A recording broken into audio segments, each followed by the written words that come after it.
Welcome to the Check Swing Podcast with myself and the star of the show, Coach Santa. We are here. It is Friday night. Happy Veterans Day. Thank you for your service to all the veterans out there. Um, we appreciate your service. We are happy that you made that dedication to protect us and protect our rights and all that good stuff. Um,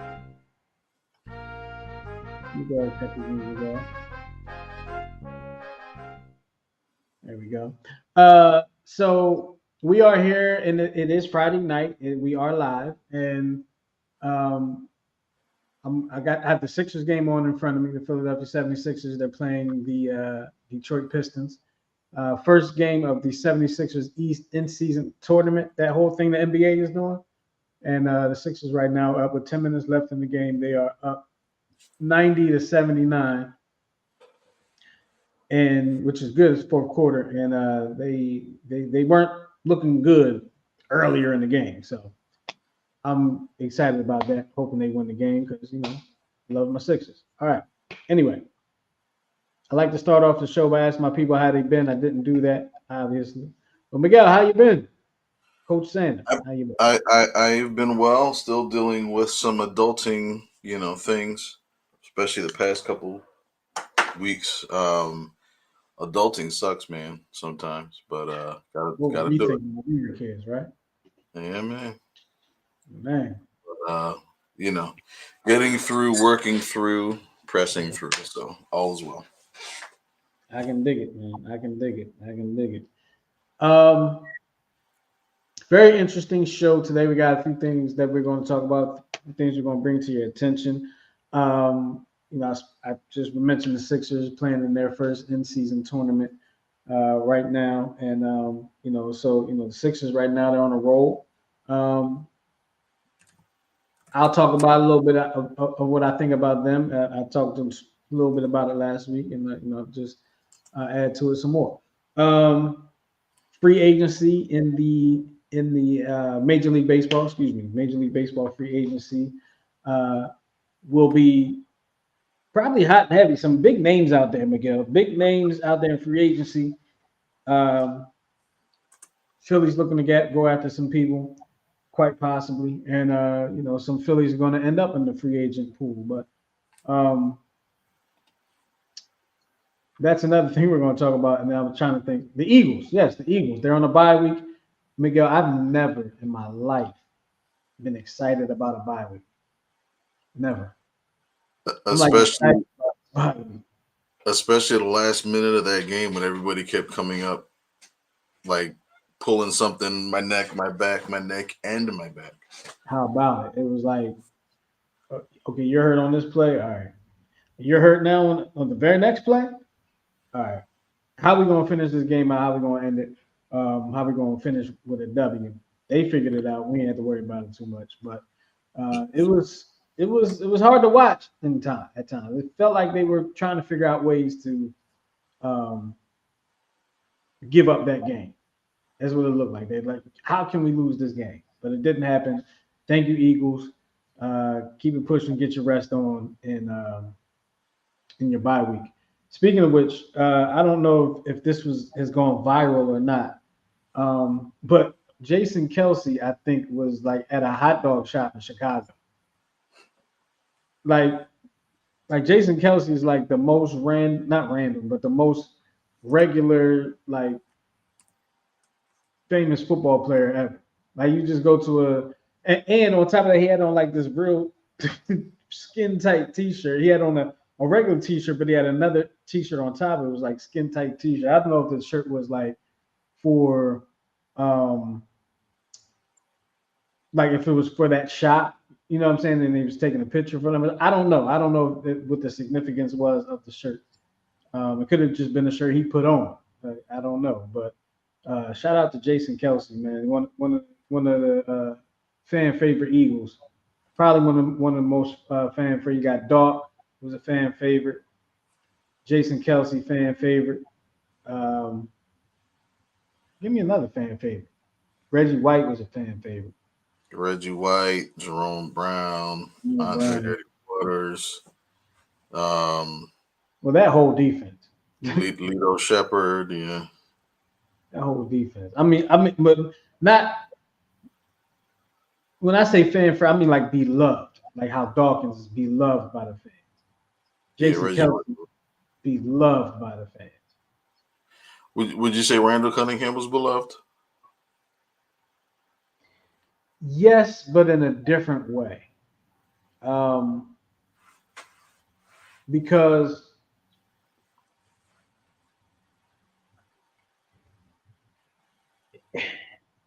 like Randall's probably like my favorite Eagle ever, right? But if you Mm. see like as an Eagles fan base, not just like just I'm not just talking about me, but as an Eagles fan base,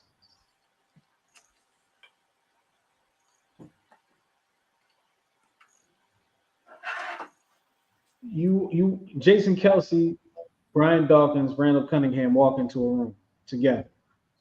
The whole Eagles fan base is there. Who probably has the least amount of fans around them? Well, if you're talking about today, it probably would be Randall Cunningham. Yeah, I'm talking today. Probably it would be Randall Yeah, Cunningham. Randall. I just feel like people will talk about Jason Kelsey long after he's retired. People Mm. will be talking about Brian Dawkins and he's retired and they still talk. People mention Randall. They don't really talk about Randall. You know what I mean? Yeah, Like Randall was loved, but see the problem is, and you can say the same thing about Brian Dawkins, but it's very different.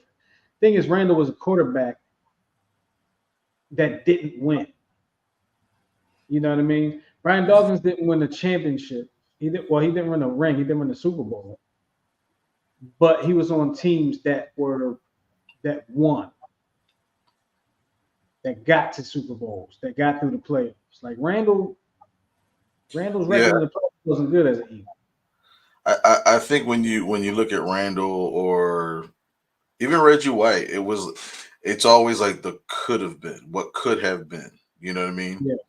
Yeah. Had Buddy Ryan gave even a third of a crap about offense, if he would have had an offensive line in front of him, you know, what could have been. You mean not like guys like Joe Panos? Like Joe Panos or what was his name? Keith Allen.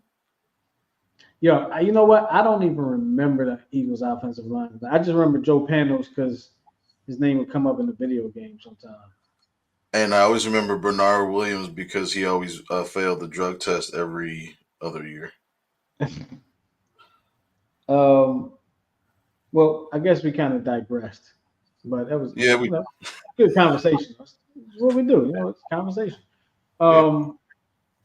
But I don't have the notes in front of me, Miguel, because I had to switch computers. So I'm going to let you guide us through this voyage. Fantastic money. But Can I- before we do that, there is something that you want to mention. yeah, if you can pull it up, por favor.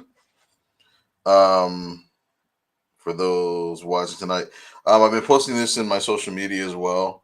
But we do have tryouts this coming Sunday at the John Carroll School turf field. Um, so we're looking to start, like, the team that I'll be coaching is a brand new 2028 team. We had a couple come out, last week, and we liked what we saw. So if you haven't registered yet, you can go to dirtbagsmid.com. We're looking for 28s, actually graduation years 25 through 28. So myself, the director of the program, the coaches for each team will all be there doing our evaluation. So we hope to see you guys out, ready to represent the dirt bags of Maryland. There you go, youngins. Get out there and get yourself together. Get on that team. Let Coach Miguel coach you up. Let Coach Shannon coach you up. Because Coach Shannon's a good coach. And he got his batting helmet off today, or his coaching helmet, excuse me. Yeah, I figure I have to kind of like tilt and pull. You know what I mean? Yeah, tilt to let the air get in there a little bit, and then let nature Yeah, do it. I got it. You got to hear that, and then it comes right off. So what we got first on the agenda, Coach? Um, well, it was rivalry week, so we can talk about the dirty, rotten, stinking Cowboys. Um, One of those classic NFC East rivalry games uh, that wasn't for the faint of heart. And You at want to one put point, this picture in now? absolutely, to all my Dallas Cowboys fans who came up short. And I know the one play on the left, everybody's complaining that it was pass interference. He was all over him. Either way, the throw was too short. You know, that's Dak Prescott's fault. And then stepping out of bounds on the right for a 2-point conversion that should have been converted, but as usual, Dak's not usually aware of his surroundings in tight moments. So, um, but yeah, and then just hearing the overall complaints from Cowboys fans about the tush push and it's illegal and blah blah blah blah blah blah, whatever. So, um, but it's funny because a lot of pundits, so-called pundits, that I see online, they're still ranking the Cowboys ahead of the Eagles, and I don't know if that's just clickbait or how much that they really believe that the Cowboys are better than the Eagles. You know what I mean? So Yeah, I mean, I'll tell you what. If I take off my Eagles hat, right, and I really look at that game on Sunday, and I really evaluate the game, in a lot of ways, the Cowboys probably should have won the game, right? Um, the there was game eventually, definitely opportunities. definitely opportunities. We were talking earlier. It just felt like the Eagles were trying to find ways to give that game away. The penalties late, the play Ugh. calling late. It was it was tough, but you know, or the play on the right, that has to be aware. Um, maybe if he, maybe that's as far as he had to get out to be able to try to make that play. I don't know. I mean, I shouldn't say I don't know, but sometimes when you're in the moment and your momentum is going, you gotta make that step in a certain place, or you're not going to get to where you're trying to get to. As far as that ball or the play on the left where the ball didn't cross the line, I don't know how much closer you can get to that. I mean, that was tough. And, That was and remember it was initially called a touchdown. it was initially called a touchdown. It was. I mean, how could you not in real time? And then to see, excuse me, and then to see that on the other side of the play, like the play was run the routes were the same routes on both sides. There's a guy wide open on the other side, completely wide open. So yeah, I say that the Eagles really, they were fortunate to win that game. They did enough to win the game because the Cowboys didn't do enough to win the game. They stepped out of bounds. They didn't cross. You got to do those things to win a game. Eagles did those things. But I tell you what, Cowboys are probably right there. Cowboys are probably right there. Well, you figure the big thing is had Dak not stepped out of bounds on the right, it's a 3-point game.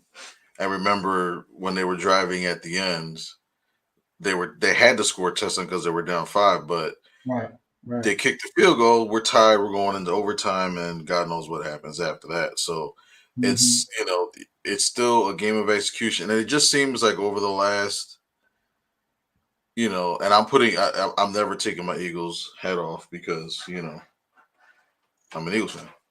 Um, I Is was that talking to you taking a shot at me? what'd you say? You taking a shot at me? No. It's just Shots fired. Shots fired. there you go. I was talking about this with a buddy of mine at work, and we were talking about like embarrassing losses. Like, he was talking about the many different ways the Cowboys have lost over the last like decade between the muff snap and Romo and his ways, stuff like that. But I always point to like, listen, this is the reason why when the Eagles won the Super Bowl and the Phillies won the World Series, like there was such a like overwhelming like woosah moment, and everybody was out celebrating because we've had our share of embarrassing losses.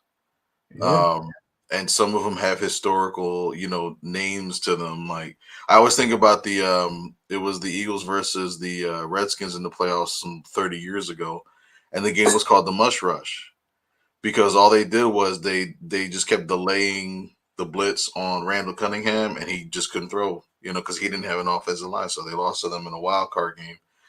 Um, for the Eagles, I mean, there was the muff snap, your favorite Monday Night Football game back in '99 when we were going to win on the 1 yard line and we messed up the snap. Um, and for those listening, if you look up, if you do your research like I do, look up the Black Friday game in Phillies history, and it'll probably be it's the most exhilarating.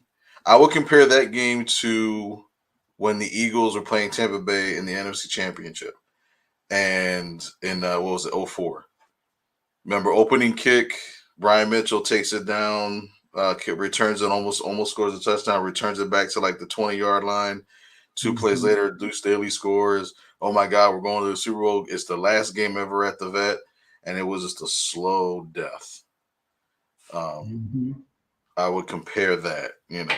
Maybe we'll do a go back in time moment with that game because That one was tough, man. yeah. You know what? I want to say the year before,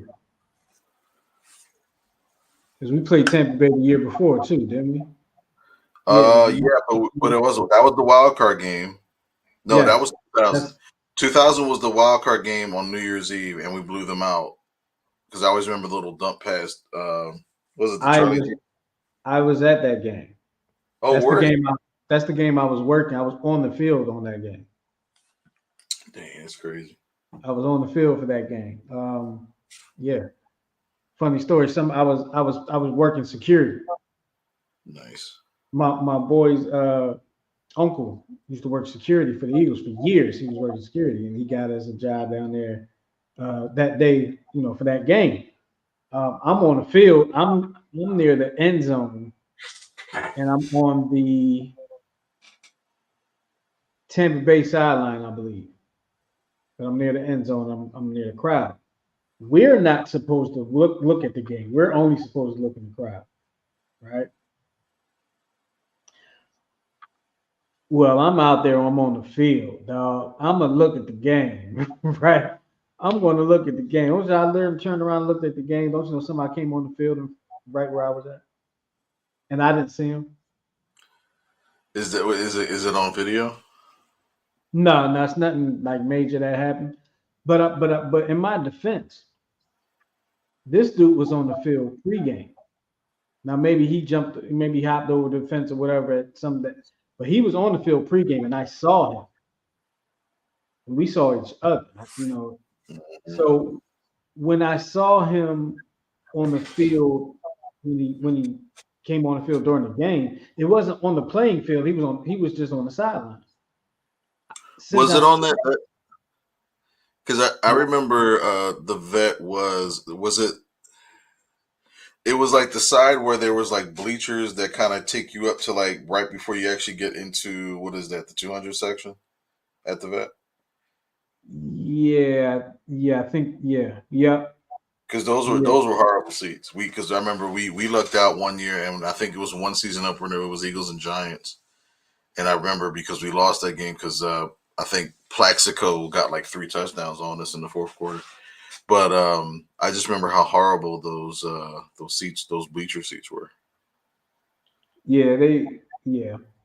I never sat there, but you know, I've Have heard. you have you ever played on the vet surface? No, no. So I played baseball and football at the vet Mm. in You '93. survive. Your knees survive. In baseball, but not football. So in baseball, I played for the Police Athletic League, the All-New Police Athletic League, and our team managed to make it to the championship game, which used to be played at the vet every year. And I can't remember who. Oh, we played against Fairmount. And I remember this game vividly because we were actually losing 8-0, and they decided to take all of their players out. And they Mm. had nothing but subs. And then it was like base hit, error, base hit, walk, walk, walk, base hit, error, error, error. So it wound up being like 8-7, and then they decided, hey, we're bringing everybody back in, and we wound up playing extra innings. I think we played like 10 innings, and we won 10-8 Wow. at the vet. The one thing I remember about playing baseball at the vet, it was in August, Hot. and all I remember was it felt like because like some people they wear like they call them what like the baseball pants, the knickers. Yeah. So they wear them like to the knees and stuff. So I didn't wear them to the knees, but I did wear them with my socks up. I put my pants all the way down to my shoes, so they were dragging on the carpet.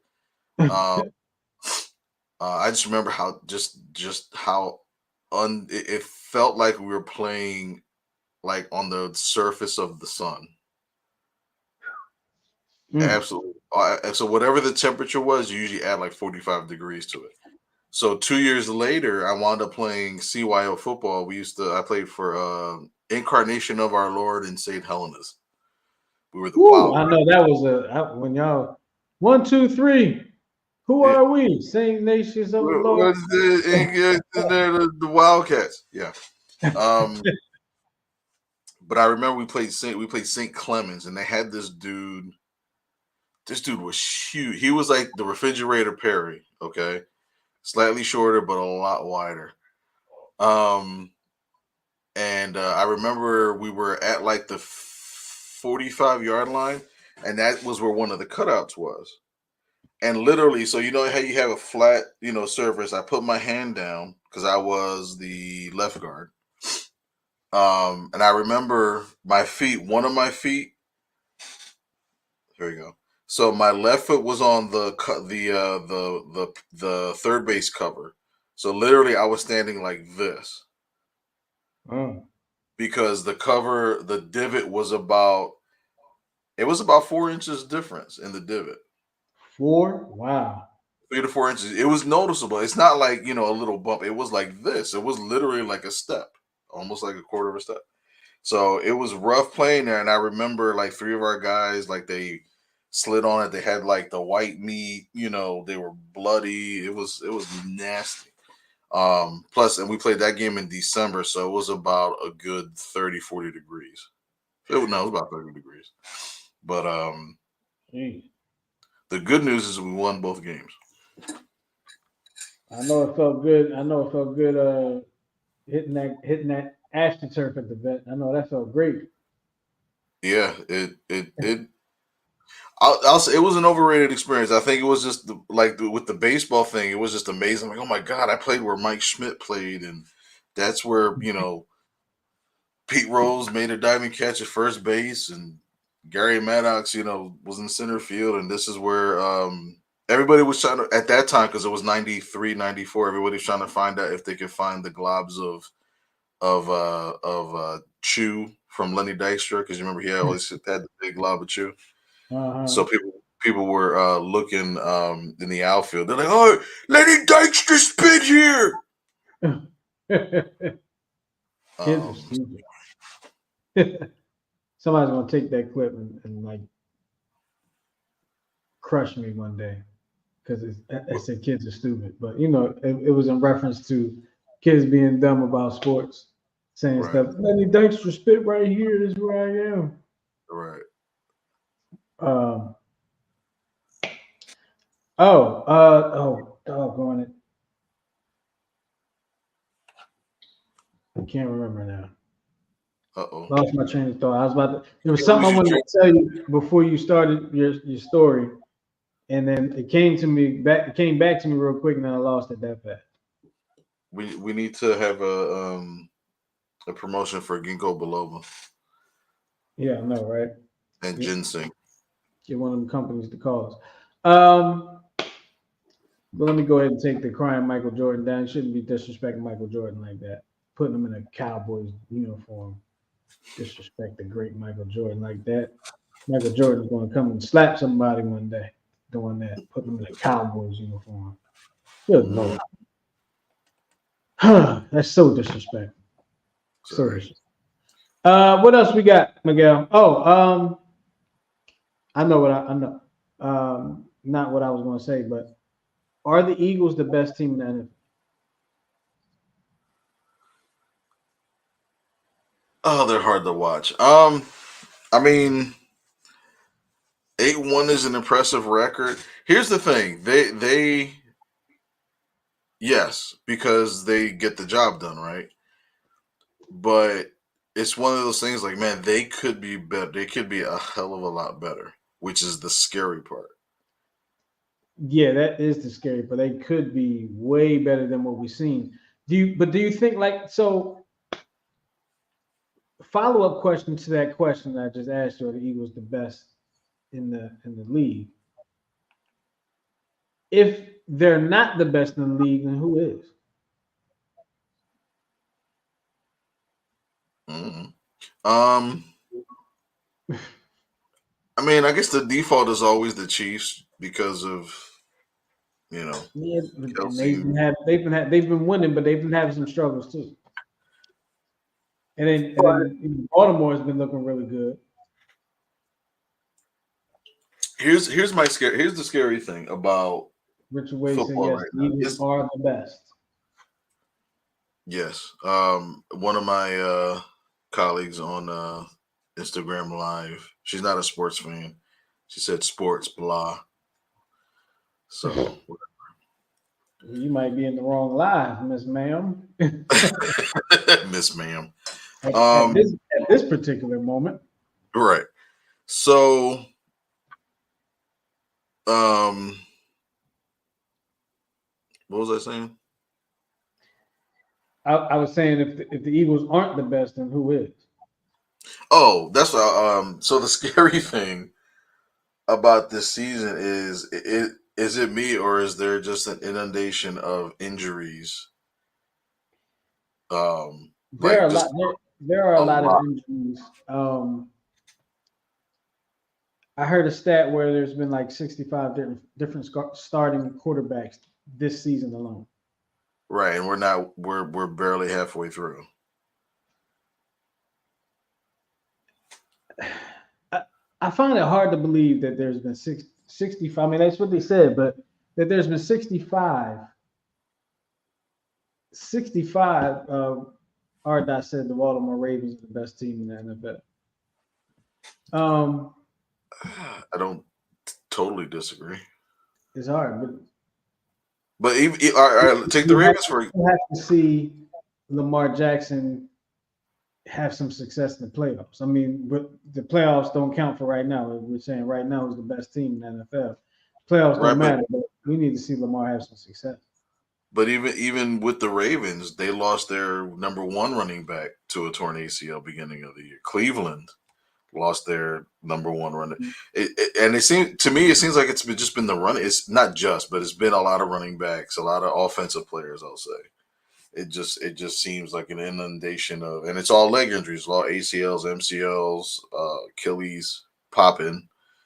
Um, it's scary, and it made me mad because, and I thought I was a jinx because on back to back Monday nights, I thought I had the perfect. Um, what do they call it? The perfect parlays, right? First Mm. one was Rodgers. All Rodgers had to do was throw for 150 yards. He pops his AC. He pops his Achilles. All what's the name from all Chubb had to do. All Chubb had to do was run for 80 yards. He ran for 78.9 before he popped his ACL. And and both weeks, I could have I could have won $1,000 in both combined. Which is why if people think the NFL is fixed, yeah. I think You're it's convinced, huh? I listen. Yeah, right. You see Ryan's comment? Yeah. Yep. I would totally agree. Or you can they should have bets for injuries. Like who's gonna tear their rotator cuff Oh, today? man, that's terrible. What do you mean that's terrible? Listen, That's terrible. dude, I'd be up $3,000 right now if that would kill you. Like, Oh, damn, Jalen. you gonna put money on somebody getting hurt? God, that's Jalen. I mean, seriously, at this rate, mm. watch it. Give it like 1 or 2 more years when they get past the political incorrectness of it. Watch, they're gonna start. I'm telling you, they're gonna I start betting would on not be turf surprised. toes. I'm just saying that would be a terrible thing to bet. They're gonna be betting on turf toes, deviated septums, um, all that stuff. Mm. We'll have to see. Anal ventriloquism. They're gonna be betting on all that stuff. Anal ventriloquism. Yeah, it's a side effect of some medications. I heard. All right. Well, yeah. I mean, it's hard to say who's the best team in the NFL right now. It's hard to say the Eagles because they've been winning, but they haven't looked good doing it. But is some of that because of how good they looked winning last year, and they're not living up to that same standard this year? That's the question. I mean, you got new coordinators, right, on both Mhm. sides of the ball. So there's that kind of. I think I've been annoyed at a couple of wins. Like I think what game was it? Not the Cowboys game, but the one before that. It may have been Miami, but it just seemed like when they could have put the game away by simply running the ball, Oh, it was they just Washington. Washington, yeah, they Yeah. just kept randomly going deep, and I'm like, why? We didn't do this last year. Like some of the stuff. This is the hard part that is hard to watch as a coach, seeing other coaches. It just seems like they're trying to outsmart everybody, but they wind up outsmarting themselves and looking extremely stupid. Like who would have thought in a million years? What was it last month? Miami Hurricanes have the game in the bag. All you gotta do is kneel down once, twice more, but you run a play, and then you fumble the ball and you lose the game as you should have because you deserve to lose. It just seems like there's a certain things that are like just obvious, and I think what I'm glad for these baseball playoffs that just happened. I think we went back to, in certain cases, we went back to the simplicity of let's just get the out, or let's just attack the hitter, or let's just play straight up. It was kind of a breath of fresh air to hear finally, like, analytics is a tool, but it shouldn't be an end all be all. You know what I mean? It just seems like coaches are just overdoing it and just trying to outsmart, and they're just looking dumb. And it's not just the Eagles that it's just across the league. Just seeing just dumb coaching decisions. It's just You're pretty dumb. annoyed. You're pretty annoyed. I can I'm see not that. annoyed. I'm pissed. It's it's I was just trying to be it, nice about it. Okay. it reminds me of the ending of the New England Seattle Super Bowl. It's the first game in my life in any sport that I was angry.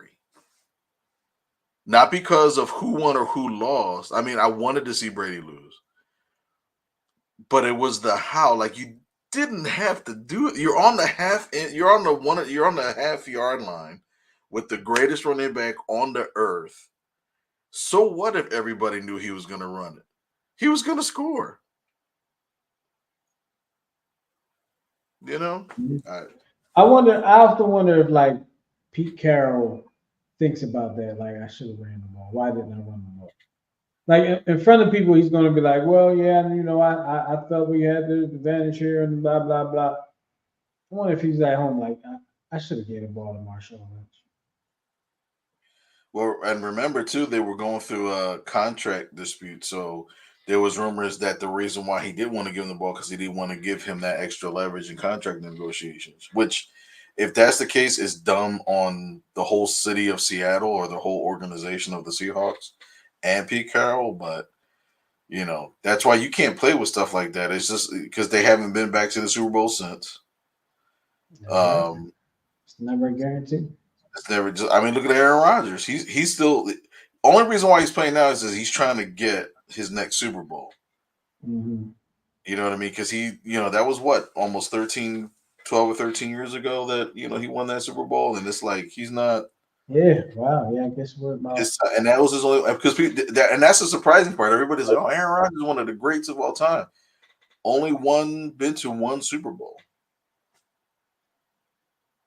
Was the only he only been the one? No. I'm sorry. He's been to two, but he's only won one.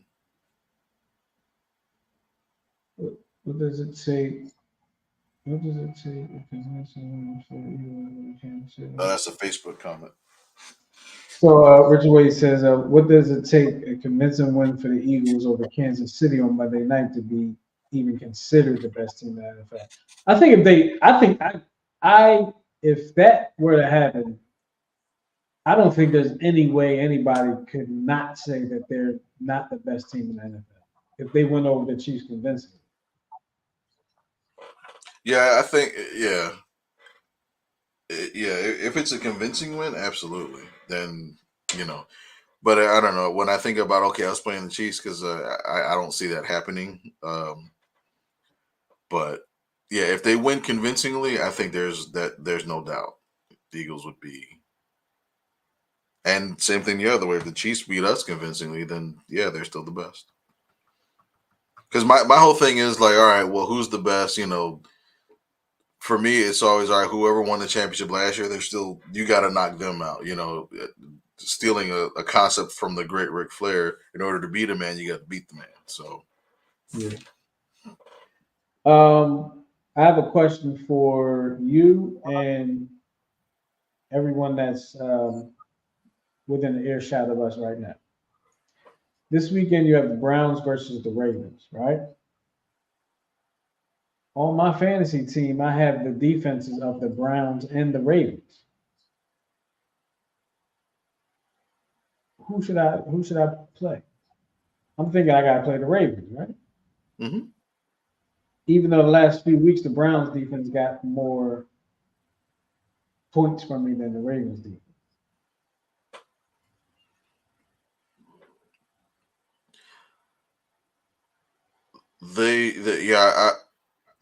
I would play the Ravens defense because this might be the best quarterback that the Browns have faced in a while. I don't remember who they faced the last couple of weeks, but I don't know if they're going to be able to score too many points off of. I'll look it up. We're a show to look stuff up. I'll look it up. Schedule here. So, I hate looking at the schedule online sometimes because a lot of times they'll give you the score of the most recent game and then go work their way back down. See, and here it is. Okay, here we go. It's preseason. So they beat the brakes off the Bengals. Then it was Steelers, Titans, Ravens, which is the Ravens beat them 28-3 earlier this year. Then they came back and beat the Niners. They beat the Colts. They lost to the Seahawks. They beat the Cardinals. They shut the Cardinals out, which is to be expected. Right, because that was their backup quarterback. I don't know who the Cardinals got on their team anymore. Uh, Close one to the Colts. I don't know. I think I'm gonna go ahead and start the. I think I'm gonna start the Ravens. Yeah, I would go Ravens Start the Ravens. because Um, Ravens historically have always had a top tier defense. Yeah. yeah, they always do. All right, what else we got going on today, Miguel? Or are we have we reached the end of our docket? Um, we can do a little bit of baseball free agency if you want. Little baseball free agency. So probably. Oh, hold on, we got a real quick comment. So Kyler Murray is back this week, and he's studying, not math. Right. So Major League Baseball's free agency period. It's expected to be hot and heavy. A lot of people expected to change teams. You got Shohei Otani, one of the best players in the league, is a free agent, but he won't be pitching next year. So, and I wonder how that plays into his free agency. Um, Aaron Nola from the Phillies, Reese Hoskins from the Phillies, got Blake Snell up there. Who's that? Cody. Who is that? Cody Bellinger. Cody Bellinger. Okay. Hmm. Arnott says Otani to the Bronx. Yeah, whatever. I mean, I would if this was early 2000s, 90s, early 2000s, I'd be like, that's probably a guarantee. It's not It might. guaranteed. I mean, so it's funny. Oh, he just wants everybody to go to the Bronx. Yeah. So here's the funny thing. So I was looking at some predictions of where some players may wind up based on who's the highest ranked free agent. Um, so one of the there's a good word to RDOT. There's facilities to help with excessive use of drugs and alcohol. Well, you Um, just told, huh? I said you just told him. You said tell him, but you just told him, so we're good. Oh yeah, yeah. So reach out. Each one help one. Um, so one of the predictions for Otani, of course, it crashed. Is he may go to he may go to the Dodgers. That's one prediction. Um, which would make sense from a standpoint of location. He wouldn't be too far removed from Seattle. Um, Cody Bellinger, who's Ardot's one of her favorite players, uh, looks like one of the predictions is the Yankees. Although I might like him in the Phillies uniform. It'll give us a reason or an excuse to trade away Schwarber. Um, You're trying I hard. think I think they should penalize players that bat under 200 and hit 40 home runs. I think they should be suspended. Does that From happen often? No, I don't think so. but they said he's an anomaly because I think he had like the highest pitches per at bat and grade two strike hitter or Well, he whatever. he he definitely has a good eye at the plate, Yeah, and then but he'll foul stuff off, and then he'll strike out on a fastball. Low, it's like, bro. yeah, I mean, well, let's be honest. I mean, he gets paid to hit home runs. That's what he gets paid to do. Here's my thing because he choked in the playoffs, just like Castellanos and Harper. Um, because my whole thing is like, what good are all these stats if they don't win you nothing? That's why like analytics kind of proved to a degree that it's a tool and not like the end all be all. And I see that and that's one of the things that certain stats will never be able to overcome is um situations. Like, the stat that he's put up, QABs is through the roof, which is great and fantastic, but where the hell was he in the playoffs? And what good is him hitting 48, 49 home runs at the top of the lineup when 40 home runs are like solo home runs? Well, You he know had what I a mean? pretty good series against the Braves, didn't he? He did. Everybody had a good series against the Braves. You know what I mean? The Braves are like our, I don't know the term to use. There are,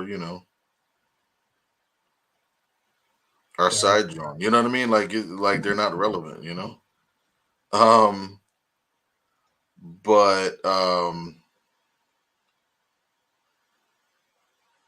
He said, I believe that the stat of the year, I believe that the stat this year was that this was the first time in 2 decades that the MLB didn't have 10 hitters above 300 in a season. yeah, yep, He goes on to say, but home runs were up. Chicks dig the long ball. And I would probably say that goes to the whole teaching of analytics, or not teaching of analytics, but coaching to analytics. mhm. Um, Trying to get the launch angle, trying to get all the things that they teach you to do. Home runs were up, and that's basically what they teach you is to hit home runs. Um, Batting averages were down. Here and Analytics here, doesn't give you a hit for average. It doesn't give you the opportunity to hit for average. right. But here's the thing. Imagine if we had a Juan Soto, right? Mm-hmm. Who didn't quite have as many home runs as Schwarber, but he was batting like in the 250s. Could you imagine if Schwarber was batting just a little bit higher? How much that would have came through in the clutch in the playoffs, in the world's in the championship series? Because it was pretty much, okay, if I can't hit home runs, I have no clue what to do. You're saying if he was hitting the ball better. If it was, Is yeah, that just squaring the ball up a little better, and then yeah. if I hit a home run, okay, that's the added benefit. But if I'm hitting line drives, if I'm squaring up on the ball, hitting line drives, he did it. I think one at bat, and it was like that excuse me swing in Arizona where Mhm. they played the shift and he hit it down the third baseline. But it Yeah. was like the next at bat, it was like he was trying to pull it even harder, but there's nobody on base. Yeah. You know what I I mean? mean, And that's the issue that I have is one of the games I think the Phillies hit like 4 or 5 home runs and still lost, and it's like that's my issue to generate runs. It's like analytics doesn't really focus on generating runs. It's just focusing on making sure everything is one base at a time and nobody hits. and nobody taking risks. Nobody taking risks, right? Doing everything with the least amount of risks. Um, like I said earlier, Schwarber's paid to hit home runs, right? He wasn't signed to play left field. He was signed to come out here and hit home runs. Unfortunately, the Phillies put him in a spot in the lineup where a lot of his home runs come with nobody on base because sometimes they're leading off the game because he's batting lead. If you got somebody on base, somebody a Trey Turner, somebody on base, which I think they did try that. I think Stott had batted lead off a little bit this year as well. Stott and Turner had kind of flip flopped a little bit at one time. Um, I Schwarber might see more fastballs and be able to hit more home even runs. I was on base for even two. if you even if you just added Stott to the top of the lineup, who is a great two-strike hitter, and then move Schwarber down to second and or even third, then you get the 2-run home run that you need or the 3-run home run. You know what I mean? It's I don't Yeah, know. no, It you're makes absolutely sense. right. You're absolutely right. Um, So Out of the free agents You that win are base runners. right, You know, you win baseball games with base runners. right, Plain and simple. And they got to score too. You know what I'm you got to score.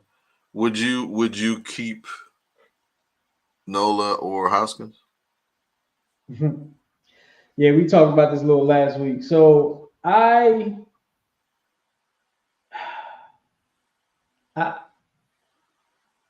I would. I think I said I would keep Reese Hoskins and have him play left field, and you called me crazy. Which and it's a little crazy, but can't be any worse than Kyle Schwarber. I mean, Kyle Schwarber wasn't terrible. But no. Putting Hoskins in left would be worse. I I don't think. know. I don't know if it would be worse. I mean, he came up as a left field.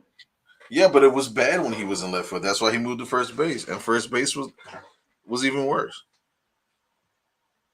So you'd rather put Schwarber in left field? I'd rather trade Schwarber, and if I'm gonna keep Hoskins, he's my DH. Yeah, you said something about trading Schwarber before. There's an article that came out today about them trading, or Castillanos. they would be, they're basically listening to offers for Castellanos. They're willing to trade him for the right offer. Um, there could be a lot of things there. It could be, do they really want to do that? Are they really thinking about trading Castellanos? I think, sorry, been up for a long time today. I think Castellanos, I think he contributed a lot to the team this season. Um, I think And I think he's more valuable. He would be a more valuable trade commodity than Schwarber right now. I would put them together in a package and try to trade them both Yeah, but as what you much going to money. get back? Because that's a lot. That's a lot you getting rid of. That's a lot. You got Well, to something good. You get rid of four. You get rid of at least 40 something home runs. I don't know how many Castellanos had, but you get rid of at least 40 something home runs. Castellanos, I think he had 29, but he had over. See, he had 29 home runs, but he had like 105 RBIs. You know what I mean? That's a So when lot. he was That's a lot you're getting rid of. right, which is why I would keep Castellanos, maybe move him to left field, or if you're gonna keep him in right, I would trade Schwarber and maybe a couple of minor leaguers for Trout. Ooh, ah, Because I know, yeah. I know. Last week I was a little concerned about his injury history the last couple of years, but I just look at his approach, and it's like he doesn't swing and miss a lot, and that's what killed us in the Probably playoffs. because his back hurt. Yeah, but he has a short, compact swing. Can crush the baseball. Plays relatively great defense. Um, so I would lean towards that, but you know, what? How much would you really have to give up? And what is he willing to come here too? Because I think we were expecting him to test free agency, but for him to take the deal early and sacrifice his arbitration, he's like, you're not going to win in L.A. And long story short, he's not going to win in L.A. So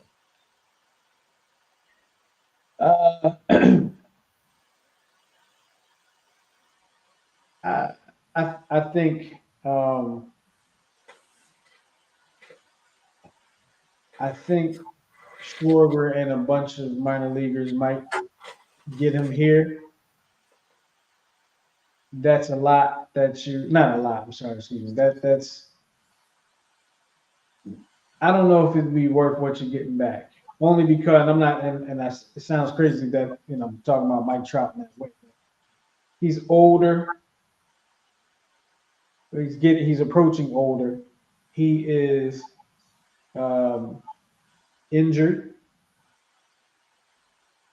and you just don't know. Like you just don't know what you're really going to get. Is he going to be an everyday player for you? Are you going to have to give him, a couple games off every couple weeks? Like, is he going to live up to what he needs to get paid? That's a lot of money that you're going to be paying too. As Money. much as I would love to have Mike Trout, I don't know if it's the best move. Yeah, I might even go after Otani before I went after Trout. yeah, because at the very least you get a hitter. Um, you know, yeah. There's different ways you can kind of go on that. Like I'm thinking, because what Otani, what is it? Was it his elbow or shoulder? I forgot. His elbow, So and he he actually can't had throw the ball. So he's got to be a DH at least right. for a season. Got to be a DH. So he'll be a one-dimensional player. I'm willing. I'd be willing to give up that package you're talking about for Shohei Ohtani, not knowing if he ever pitches in the league again. Well, you wouldn't have to do the package because he'd be a free agent. Oh right. Well, I have to get rid of some money somewhere.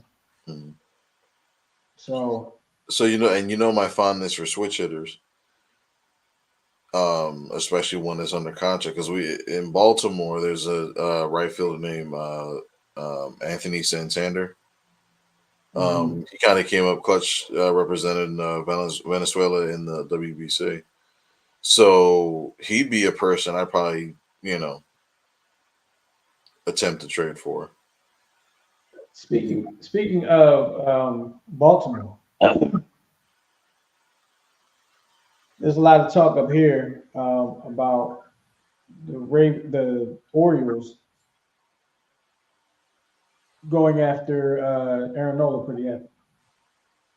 Are you That hearing would anything be down there? Yeah, and that was the reason why I mentioned Santander because they're willing to give up hitting for pitching, which I don't know that you really would have to do that, but when you look at the last few World Series, it has come down to clutch pitching.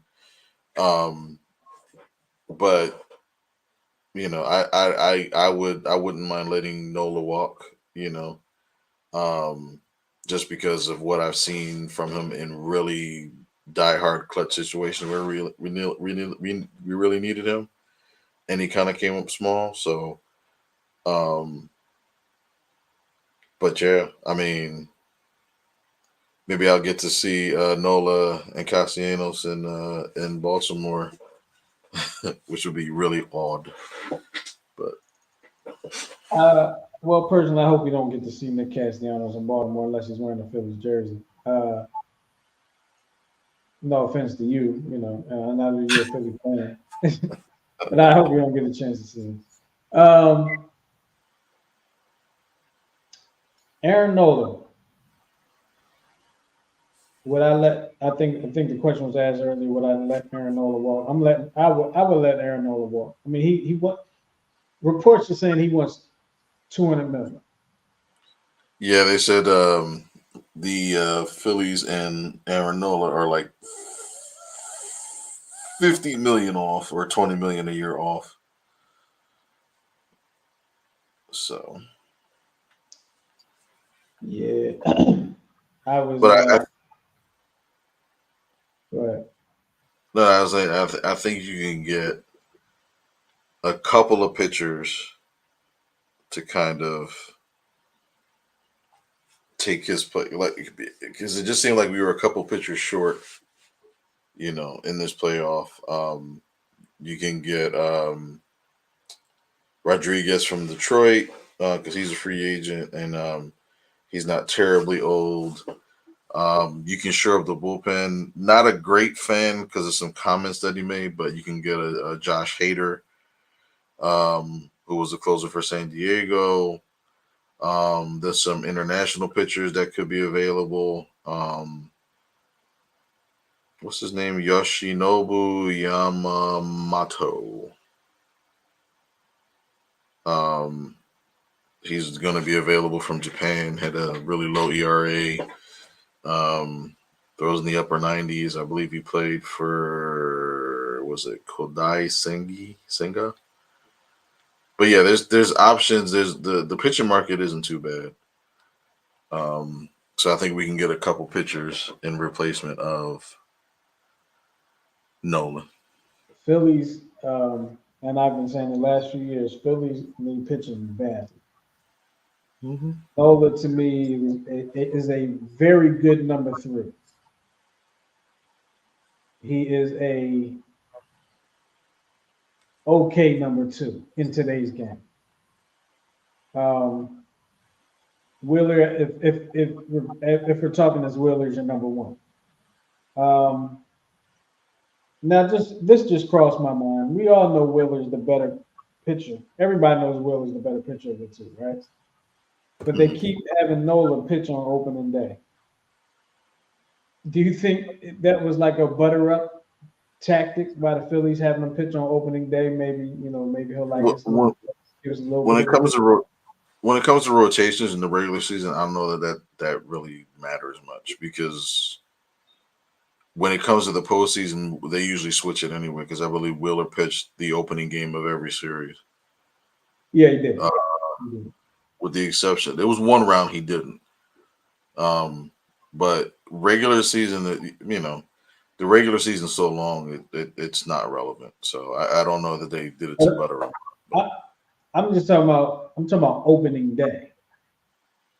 You know what that means, like opening day. You know how that's supposed to hold some significance.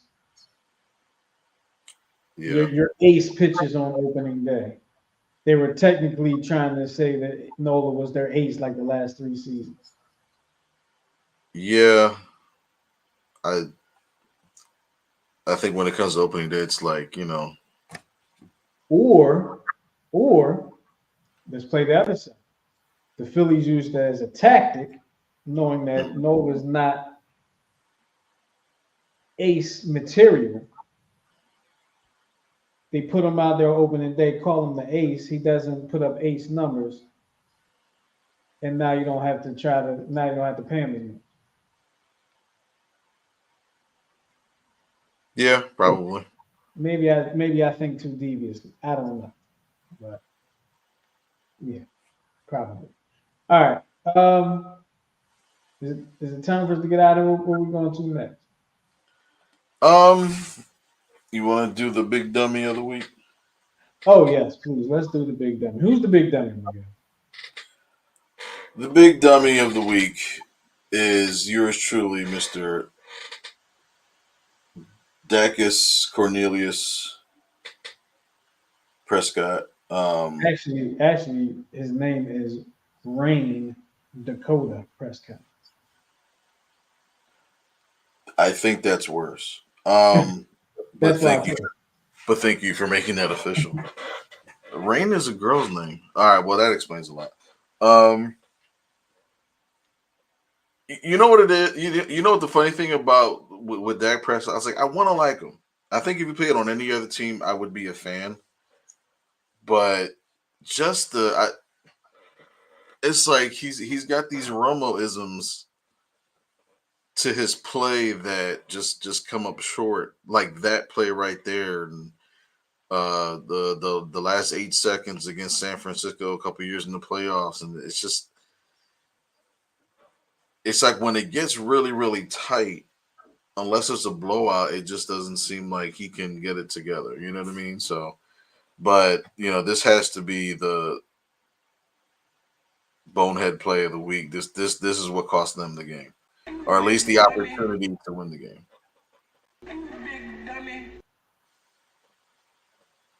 Yeah, that that play right there really hurt the Cowboys' chances. And put them in a predicament, put them in the spot where, as you mentioned earlier, where they had to score a touchdown if they were to get the ball back, which they did.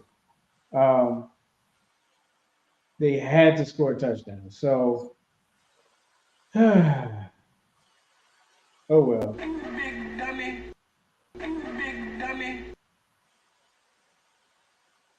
I just was having a little bit of fun with that. Anytime you call Cowboy a dummy is a good day. Are you stumping me today? Not today. I'm giving you a break to recoup since you're getting into your new digs in Westchester. No. I'm not in Westchester. Where are you at? I'm in Lansdale. Same thing. But No, it's not. yeah, you're right. You're right. You're right. No, it's not. You see a lot of animals out there just roaming the lands. It's hibernation season. I've seen. I've seen. Oh, I've really just seen like a lot of deer. A lot of there. Yeah. A lot of deer. That's pretty much it. I've seen. I've seen a dead skunk that didn't stink. I saw a Not dead skunk that that I did went stink. up and sniffed it, but huh? I saw a dead skunk that did stink. It was on the way to Gettysburg College last week. I had to roll my window up. It was like a fresh. Oh, Yeah, it was a fresh kill. oh, Yeah, I think because his hand was like, oh. yeah, Yeah, that was fresh. That was yeah. fresh. Yeah, mostly just deer. Okay. So, guess we're gonna get up out of here. My voice is getting. Oh yeah, he's getting hoarse. We're gonna get up out of here, y'all. We appreciate y'all hanging with us here on the Check Swing Podcast. Make sure you check us out next time, right here on the Check Swing Podcast here on New Twist Radio. Make sure you subscribe to the YouTube channel. It's youtube.com/New Twist Radio. We're gonna get up out of here. We appreciate y'all hanging with us and rolling with us and being with us. And we'll check you next time here on Check Swing Podcast.